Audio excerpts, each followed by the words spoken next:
International level पे, चाहे वो प्रदूषण को लेकर के हो, चाहे वो फेयर व्यवसाय को लेकर के हो, चाहे वो लोगों की सिक्योरिटी को लेकर के हो,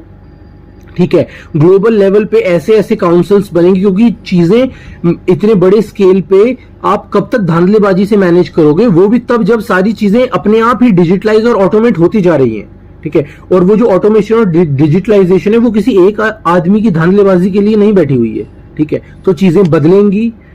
बहुत तेजी से बदलेंगी। जनता का रोल ये है कि वो अपने आप को एलिवेट कर ले, ऊंचे स्तर पे उठा ले और बढ़ा ले अपनी सोच को, अपनी समझ को, और ज्यादा एक्टिव और पार्टिसिपेटरी तरीके से इन्वॉल्व हो देश और देश के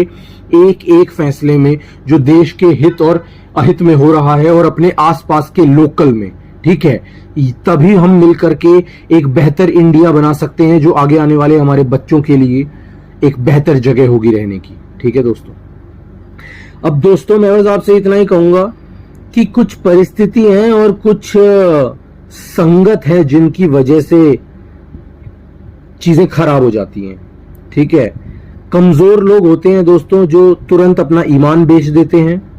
जिनकी पैंट फिसल जाती है, जिनकी जुबान फिसल जाती है, जिनकी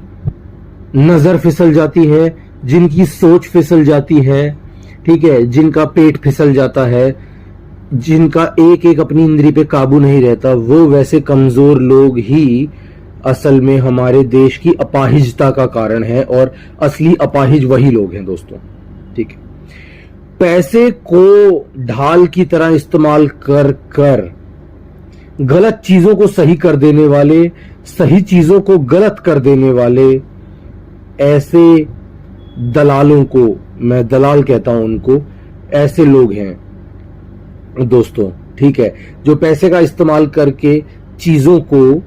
आप समझ रहे हैं ना। अब ऐसे ही लोग जो कि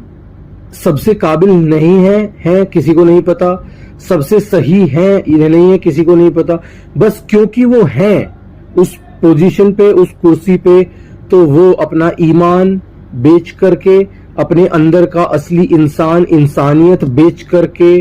अपना दीन और ईमान सब कुछ बेच करके गलत इस्तेमाल करते हैं अपनी पावर का, क्योंकि वो ये सोचते हैं कि वही राजा हैं,